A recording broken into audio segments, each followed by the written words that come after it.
welcome everyone to the Case for Creativity. So creativity is the last unfair advantage that we're legally allowed to have over our competitors. This is a quote that unfortunately I can't lay claim to, but it's fundamentally true because creativity is the thing that gets your brand, your business noticed, and it's the thing that gets you remembered.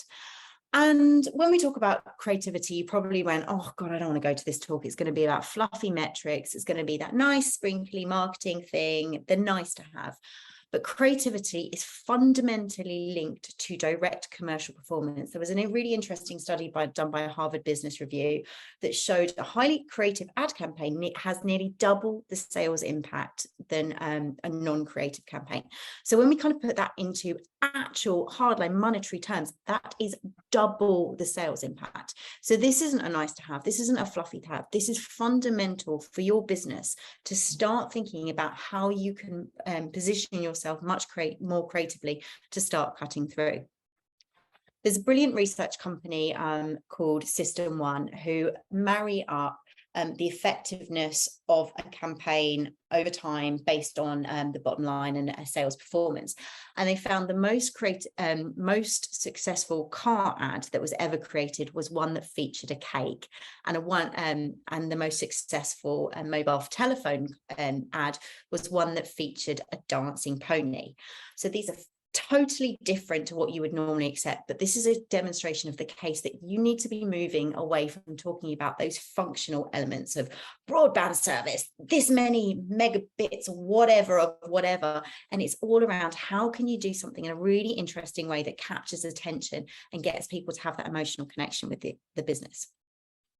Creativity is the reason why Liquid Death, and if you haven't heard of them, I really recommend you following them. They are a canned water company in the US who launched in 2019, and they're now valued over $700 million. And they've used creativity to really fuel and meet people where they are, do things in a very different way that stands out. Creativity is the reason why Airbnb have changed their entire model from moving away from performance marketing and really thinking about that lower funnel things to focusing much more on the storytelling aspect. How can they capture attention in a really interesting way that makes people fall in love with the product through their eyes and their lens? Well, we know we're in a financial recession. Times are tough, and creativity and marketing is the first thing that gets stripped. So today I'm here to make the case for creativity and why you as a business need to factor this into what you're doing, but also what are the things that you can do right now to start building it in. So who am I? You've seen me, you've probably heard some of my very passionate exchanges over the last couple of months. So I'm Carly, I'm the founder of Sprowt. I've been in marketing for about 20 years. I've worked with a lot of companies, from the big guys to brands that have nothing more than a great idea and a big ambition. So for me, it's really all around understanding what is the brand, how does the brand strat up, what is that strategy that really has that defensible value proposition, and then it's how do you connect with your customers in really interesting ways, and what do you do. So I'm going to talk a bit about that, but my view of the world is very broad, and it's about how do you use lots of different levers to have that I suppose end result. So what does it mean to be creative? So if I asked you to give me a creative campaign, it's likely you'll probably name Nike or Adidas or BBC do some really interesting things. This Dove Real Beauty campaign was one of my favorite things that I've ever seen put out in the world. All of these have big budgets. And you're probably going to go, but Carly, I'm a startup. We've only been going a few years. I don't have $1 gazillion to put behind media spend. And I'm here to say, well, actually, creativity does not equal big budgets at all. If I'm honest, and I kind of think about my career today, the most innovative, creative work I've done, I've had the least amount of resources to play with. And I think I'm a big fan of this quote. So innovation actually, I believe, forces creative thinking, because you have the parameters and you have to stop thinking about the media spend behind it, or I'll just put this out and then I'll flog a lot of people towards it. You have to start thinking about how do you build shareability in the idea? How do you make sure you're creating something that people really give a fuck about and want to be part of? So that's what I want you to kind of start thinking about. Creativity is the reason why Thursday are the biggest dating company that no one's ever heard of, except if you're in LinkedIn. Creativity is the reason why Brewdog, and I unfortunately don't know exactly which campaign it was, but one of these here landed them £1 million worth of sales from doing a stunt. This was back in their early days, and I know the ex-global marketing director, and we kind of talked about it. She can't tell me which one, but it was all about that challenger brand thinking. How do you do things in a different way that cause talkability, get PR, get eyeballs on the brand without having to put a lot of media spend behind it? And creativity is the reason why in Christmas 2018, I got 3 potty squatters, which I'm not sure if you remember them, but they were the thing, they were doing the rounds, and it was all because of a pooping unicorn. So creativity is intelligence, having fun in it. There's a big difference between creativity for the sake of creativity and just doing something versus when it's actually grounded in a strategic reason. And I wanted to kind of start from the get-go, which is what do you mean? What are the first things that you need to be thinking about? And ultimately, it all starts with a feeling. So 95% of our decisions are based using system 1 thinking, which is all around landed in your unconscious, your subconscious, your bias and your heuristics from previous experience. And only 5% is landed in rational thinking, which is much more of that logical side. So despite us as humans thinking that we're really logical, structured thinkers, that's total bullshit. We're not. Most of our decisions are made from that emotional state. So that's where we need to start playing in, and that's what we need to start tapping into. So you need to generate an emotional response, because if you feel something, you're more likely to remember something. And this is really important because 90 to 95% of your customers, when they come into contact with your brand or marketing, aren't actually looking for what you sell. So you need to have developed something and built that connection within their subconscious, that when they suddenly go, oh crap, I need this software, I'm overwhelmed, I need something to help structure my life, you are the first brand that they think of or start searching for. So information combined with emotion becomes a long-term memory. And if you're going to take one thing out of this talk today, think about emotion, think about that connection that you can have with people, think about it as it's an end goal. This isn't a nice fluffy thing to have. This is about how do you really shift long-term sales. This is an amazing graph done by 2 research professors called Les Bennett and Peter Field. They did a longitudinal study that mapped out performance of long-term campaigns and effectiveness over these different indexes. They showed it has a direct effect on sales, market share, pricing, loyalty, new customers. This is hardcore sales result. You have to start thinking about this. This is not fluffy in the least. But as a society, we have a terrible, terrible, terrible understanding of emotional literacy. If I were to ask you what emotions can you think of, you're probably going to say, oh, happy, sad, maybe surprised in there, but it's very limited. But emotion doesn't have to leave you sobbing in a corner. There are 27 different types of emotions, from nostalgia, relief, fear, empathetic pain, boredom, calmness. There's all of these things that as you have at your fingertips to start tapping into. And what you need to do from the best one all depends on who your customer is and your brand and the connection that you can create between them. So you've probably seen them they're massive on LinkedIn at the moment, but Cereal are a startup cereal brand, and they've been very much tapping into this nostalgia element. When I see anything they create, I'm immediately taken back to the breakfast table with my family, sitting around figuring out who's going to be the one who gets the toy from the cereal. Then you've got Hey Girls, which are an amazing period poverty company, and they produce something that I have never felt anger like it watching it. It provoked this rage from watching this video, and as a result, I now talk about this brand all the time. I'm a pro supporter of what they're doing, and I'm very loud and proud about that. But you're probably also going, Harley, just given me a load of B2C examples. I'm a B2B business. This doesn't really apply. My customers are hardcore business salespeople. But unless I've suddenly gone out there and we're now in a world filled with robots, That's the wrong way to look at it. People are people, and you're connecting with people. They might be working for a business when they purchase what you're doing, but they are fundamentally people, and you have to remember that at the core. A brilliant study has been done by Google, which actually showed that 71% of B2B buyers who had an emotional connection to their vendors ended up buying products from that vendor. So this is grounds, and this kind of demonstrates that it's you, regardless of your sector, regardless of what type of product you are, if you change the way you're operating to be thinking emotion first, how can you stimulate that response? You're going to have a much better success actually converting. I think a couple of examples I think do this really well. Sage, the accountancy software, they play very much in the amusement space. You've got Notion, who relief and satisfaction. I love Notion. I'm quite naturally a chaotic person. So Notion has been amazing for me to help me kind of structure my life. And I got brought into the brand because they spoke to me in those terms. And suddenly I was like, yes, this is what I need. And then the brand that I'm most obsessed with from a B2B perspective is Lavender. They are a sales AI platform, and they help salespeople become better at selling. And I just think of all the B2B things in the world, that's probably the best ever example of how much it's landed in. They are customers helping their customers get better at selling to their customers. They very much lean into empathetic pain. They take the piss out of what it's like to be a salesperson, what it's like to be told no. And I really recommend you checking them out.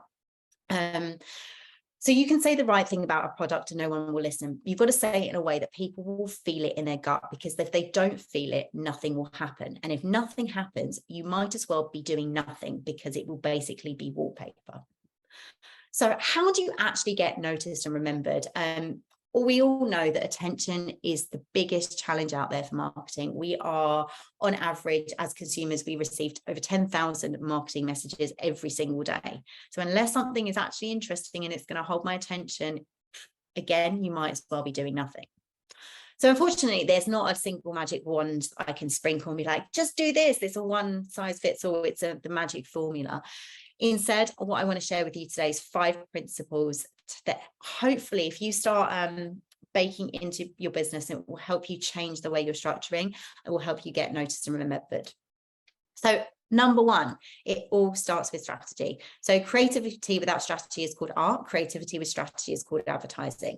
Many people take the approach of, I'm just going to dive bomb in, or I'm going to spray and pray and hope anything sticks.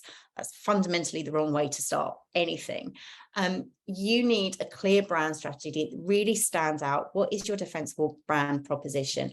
How do you show up from a personality perspective? What's your tone of voice? How do you win against everything else, which you then translate into a creative platform? And then most importantly, you stick to it, because this is the most unsexy thing that people don't talk about in marketing. Brands are built on consistency and repetition, saying the same thing again and again and again and again in slightly different ways to hook it in. I'm a big fan of the work that Purcell's done. They've had this same brand strategy for 17 years. Dirt is good. But you can see with all these different examples, they find new and interesting ways to show up and to capture attention and bring people in. So Dirt is Good has been going for 17 years. All of these manifestations are very, very different. And it's also important to remember that wherever and however anyone comes into contact with the brand, it should feel like the brand. It's important to break down those silos. So the website feels like the brand. The unboxing experience feels the brand. If you're going through with a SaaS product, the hints and tips and guideposts throughout the whole experience feels like the brand. Oatly do a phenomenal job of this, but also these are some examples that have really played on different touch points. I love what Slack do, those little messages that you get every time you update your product, and just inject your personality into it. Don't be afraid. And that's why it's so important to have that brand strategy really cemented, because you can do things like Bonnie Tyler's 404 pages every now and then. I fall apart. It's genius, but it's those simple things that will then make that memorability, have that emotional connection, so that people do think of you. Next one, impact, not output. I often get told, people come to me and being like, Carly, I want a 30-second video. I want it on social media. And for me, that's the wrong way to be looking at a problem. You need to focus on what is the single commercial objective that you are doing for the business, and then what can you do to actually use some form of creativity and some form of marketing to connect the two. So I want to touch on a brand that I think has done this phenomenally well, and Tony's Chocolonely. You've probably seen them. If you haven't, buy them, support them, they're incredible. Tony's are on a mission to eradicate slavery within the chocolate industry.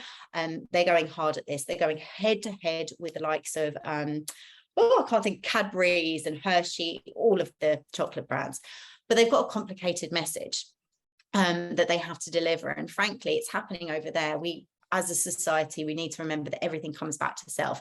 People are like, well, I just want to sit on the sofa and have a delicious chocolate. I don't really care. But Tony's have tapped into this, and so they have created these things called impactful encounters, which are basically, it's a van that tours the country and it brings people into the experience. It helps people understand the chocolate situation, what's happening at a societal level, and it makes people feel so invested in the brand.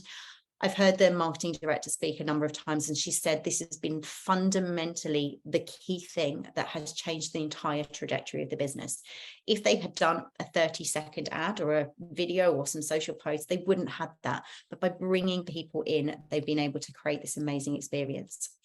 And the next one is, I don't know if you know LV. LV are a pelvic floor trainer. Brilliant company, but 1 in 5 women will suffer from urinary incontinence at one time in their life.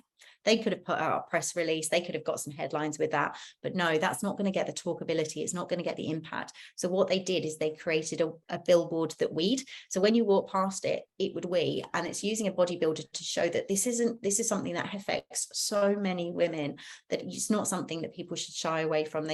It should be part of the conversation, and they're going head to head fighting to boo. So really think about what is the impact you want to create. The next thing to start thinking about is punch above your weight. You don't have a gazillion pounds to spend on your media, but instead, how do you bake shareability into your idea?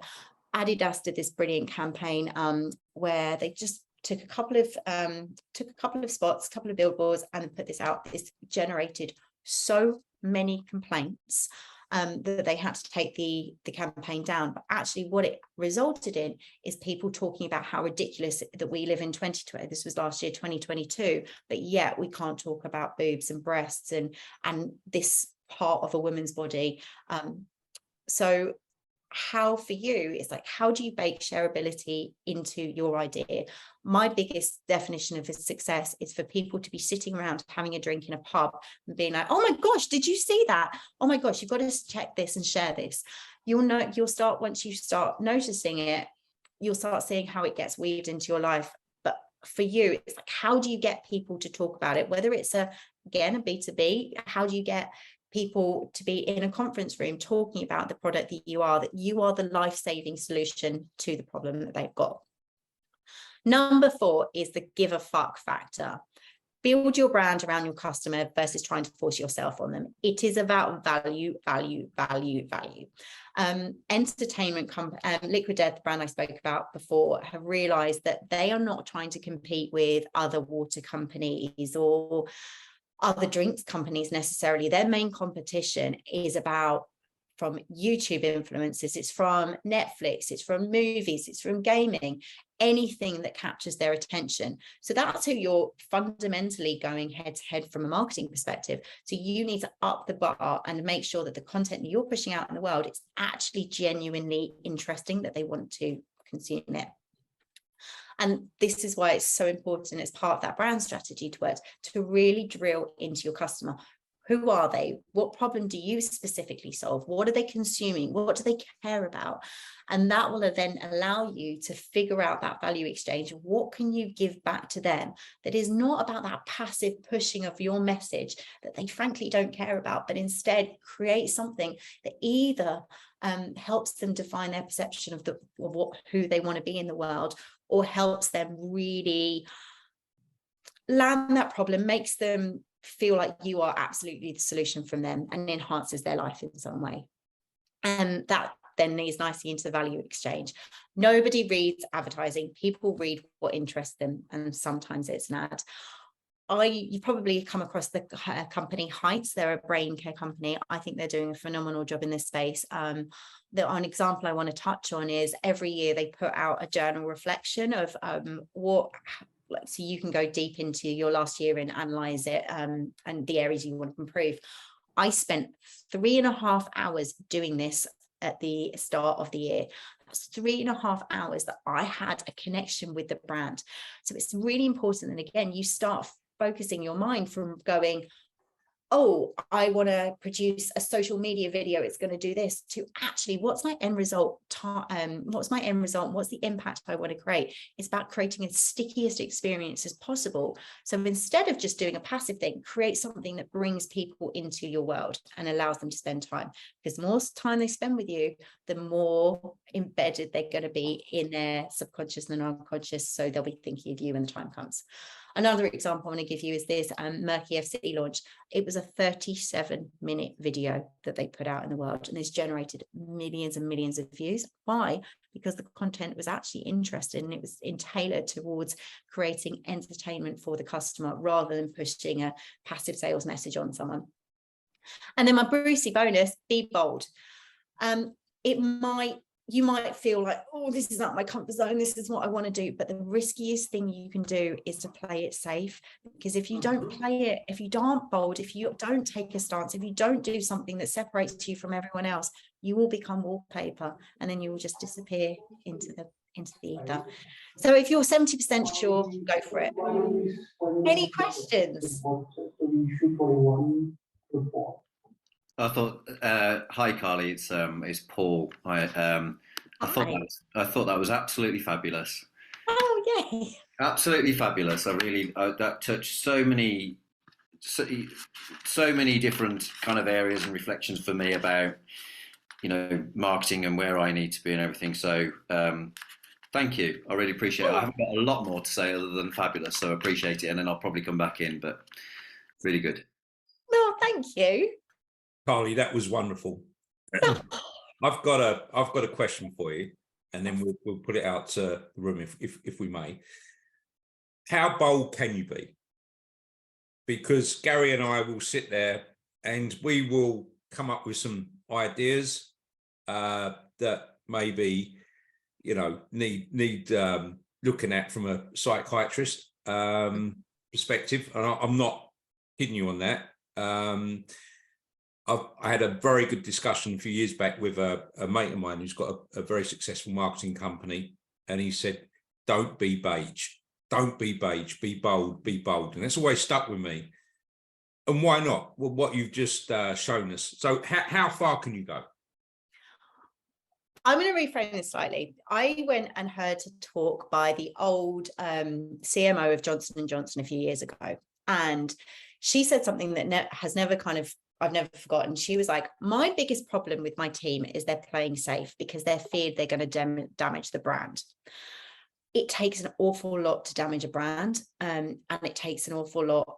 I think we kind of get obsessed with, oh, it's going to make news. People forget about things, they move on.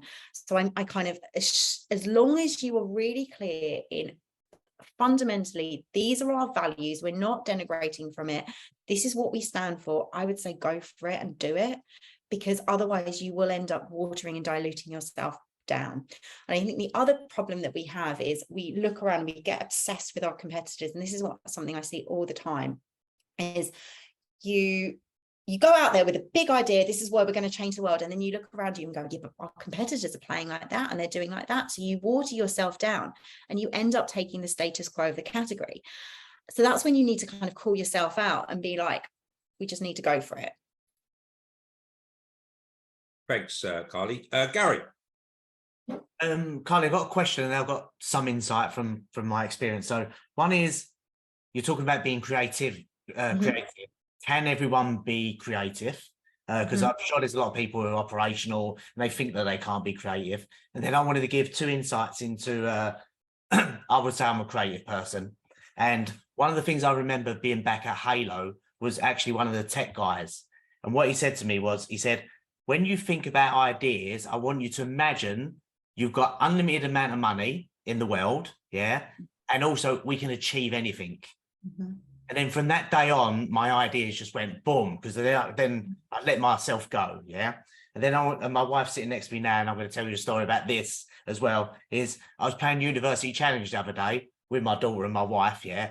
I was thrashing them. I was absolutely thrashing them. I got 6 questions right, which is really hard on University Challenge. Yeah. I'm the best. And then I went outside to my wife and I said, I just thrashed you. She's a rubbish. And she said, you know why you thrashed us? And I said, why is that? She went, you answered every question. And it didn't matter whether I knew the answer or not. I just answered every question. So I think I put that into my creativity as well, is just keep on doing stuff all the time. You might fail, but at least answer every question. So I just thought I'd let you know that. So my question was, can everyone be creative? I think they can. And I think we've grown up in a society at school where you're kind of labelled, and it's one of my biggest frustrations with the advertising industry where I've left. It's you were told you're a strategist, you're a creative, you're a planner, you're a this, but actually creativity underpins us all. We just need the tools and resources to be poured for. I think some people are naturally more creative and they've had more experience, they've got more kind of sway.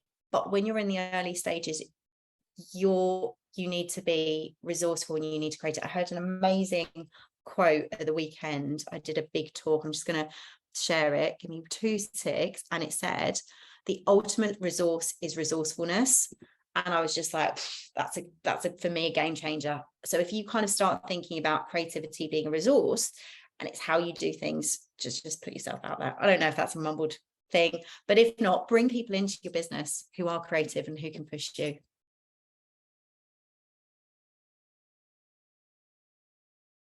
Thanks, Carly.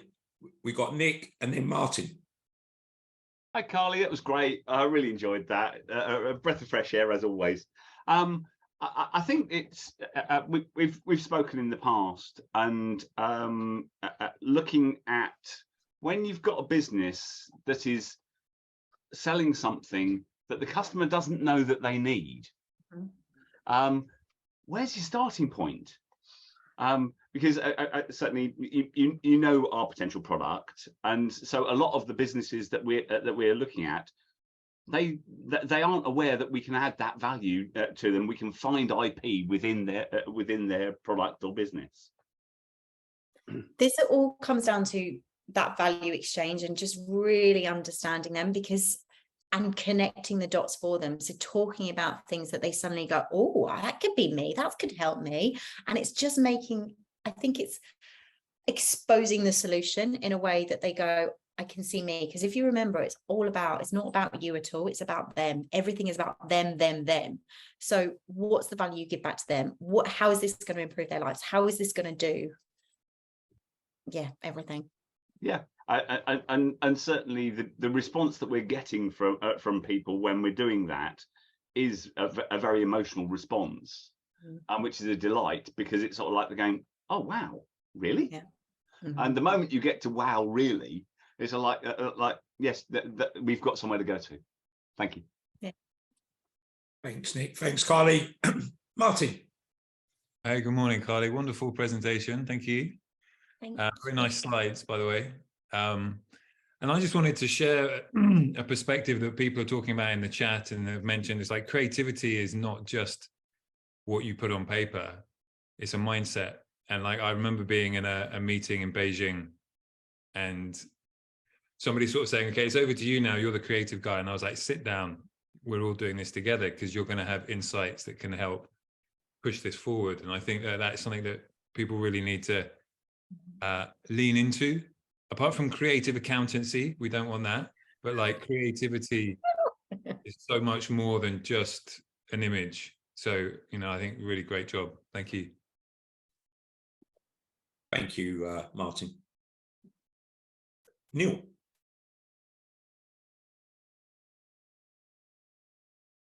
Yeah, no, wonderful chat, Carly, and it's wonderful to have more and more creatives in this business world. I'm sure you agree, and it's showing how the world has changed that we get to help businesses develop. One of you, on what you mentioned about the quote about kind of seeing creativity differently. I've got one here, which is actually a McKinsey quote about design being measured with the same rigor as revenues and costs, you know, and design performance, and that one was similar and rang true with me. And yeah, and I'll just say thank you. I love hearing other, you know, creatives talk. You always learn something. You always kind of like see the world from a different perspective, and yeah, and very much enjoyed it. I learned a few things myself, so thank you. Can I get you to share that quote, because that is like gold? Yes, I can indeed. I will. Neil, could you put that on our WhatsApp group, please? I can actually. It's actually on one of my slides, so I'll ping you the slide. Thank you. Thank you. Jim. Yeah, Carly, I mean, you always do it to me. You light me up. You think so differently to me. Your right brain thinking as opposed to my left brain thinking, it just draws me in and really excites me. I love the presentation. I'm going to watch it back because there's somebody rang me at a very inopportune moment, but I just love it. And that dopamine hit I get from listening to you, and I get the feedback all the time that people love the videos I do, but then they look at the website and they're not getting the same feel. So I'd like to spend some time with you working on how we convey my passion, your passion and ability into our website. That'd be wonderful. But really love listening to you. Thank you. Oh, thanks, Jim. Thanks, Jim. Good question. There's actually, if I could raise a quick question, if anyone on this call wanted to maybe speak to you about this, is it something you could do from? Yeah, 100%, yeah, 100%. Because that's what I've always struggled with. I've used lots of different marketing people in the past. They come up with these fantastic ideas and these concepts, and you go, right, I want to do that. Can you do it for me? Oh no, that was just you know, that was just there for that sake, you know, like a slide or whatever. You'll have to find a way of doing it yourself. So you can work. Yeah, we fundamentally, so the way my business is kind of split, we focus on brand strategy and then marketing, big bold ideas that get people talking. So we've kind of tailored, rather than we tailor it, so we kind of give you clear idea. We're just working with an amazing sustainable soap company all around making soap cool again, because the amount of plastic in your bathroom is terrible, and it's really brilliant product. But we're like, so what we've done at the moment is develop their brand, so it's going to be noble, it's really exciting, and then it kind of comes through. We've got a 12-month marketing plan. How does that translate over to social, what they're doing from a CRM perspective? Then what are the big moments and big campaigns that they're going to have in the year to have that PR ability and talkability? So we kind of package it all up. The other thing we love about you, Carly, is you think like a founder, which is a rarity in your industry. Really rare. Yeah. Peter, and then Damien. Great presentation. Thank you, Carly. I'm not seeing you. Oh, right. Great presentation.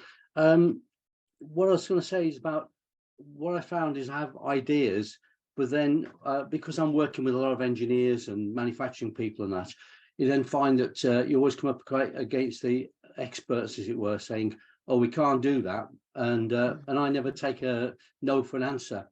And then you find you drive those people, and you effectively bring out in them things that they thought they couldn't do, but they can actually do. I mean, a good example of that is when I worked for Slingsby Aviation, I went and had a meeting with to make helmets for helmet-mounted display systems. And, you know, the company had been used to making hovercraft and things like that. And I said, yes, we can do that. But then it took the effort to go back to the people on the shop floor and the engineers and actually drive them and say, well, yeah, if you do this, what about that? And to get the emotion for that, the vision that we could do commercially for the company into their heads. So then they were taken on board that, you know, idea, and it became their idea then, and they ran with it. And now, I mean, the company's been making helmets for Typhoon fighter pilots for the last, I don't know, 10, 15 years. That's cool. I agree. It's bringing people into the process, people, and it kind of and then you unlock, and then you push them, and you kind of mold them. That's how you get the best from people. Yeah. I love that. Thank Bring us you. together. Thanks, Peter. Damien. I love listening to you, Carly. So I can't believe I haven't tried to connect with you and basically set up a call. I'd love to do that if you're willing to. I actually think, you know, everyone is creative. It's just our education system that actually suppresses it, so that by the time people come out of school, they've kind of like lost either the confidence or the ability to be kind of creative in some respects, which is not being basically kind of brought out, you know. I hope that the presentation will be available. I'd actually love to share it with my wife as well, who's kind of in this sort of space. And I think she would definitely find this interesting. Yeah, and I think there is no, I mean, for me, doing what I'm doing, like, it's, if you're not a marketer, whilst I have an understanding of marketing, I'm not a marketer. I haven't kind of, you know, come up through the ranks, if you like. You know, it's fundamental to a business from the get-go, you know, especially nowadays, even more so. You know, I guess there's obviously some businesses where you can kind of live without it for a bit, but in terms of certainly the space I'm in, it's really, really crucial. And I think certainly having someone who can kind of be with you from that kind of journey from the start, you know, and kind of grow with you is really, really useful. And you know, it is great, because I think it is quite tricky as well, just kind of like going, oh, this person here, and then kind of like this function here, or this kind of service here, and you kind of end up with about 10 different providers, you know, going, and it's just like, geez, like, and you're the one that's left holding it together. And actually, which basically means that you need to be the best marketer of all, because otherwise you've got kind of an orchestra all playing a different song. So I think it's really, really great to have someone who can actually, you know, hold founders' hands on kind of marketing strategy, you know, and grow with them. So I think what you're doing, if that's kind of what you're doing, brilliant. Very keen to try and catch up with you. Thank you. And I think that's a really important point, because I think that's what happens. Like, often people go, oh, I'm looking for a performance marketing company, I'm looking for this and this and this, and it's very, very disparate, and that's when things go wrong. If you don't take that holistic view of that, it all needs to work together to ladder from a strategy which is linked to your commercial objectives, then it's going to fail. And that's why it's also so important that you get the brand thing set solid down, and make sure that it's watertight, because then there's no misinterpretation of other things. Because that's another thing that I see happen all the time, is everyone has a slightly different interpretation. If you say the word "we're rebellious" as a value, that means something very different to me versus you. So if we're executing at different touch points, we're going to have a different experience. Yeah. Let's chat. Thank you, everyone. I love that. I used to hate doing these, but now I'm quite liking them. Do more, Carly, please. We thought that was fabulous. That was really good. You're going to get a lot of big ups and love on LinkedIn today. Yeah, I think I want to send it out to a lot of people, the recording, because it was a lot of value there.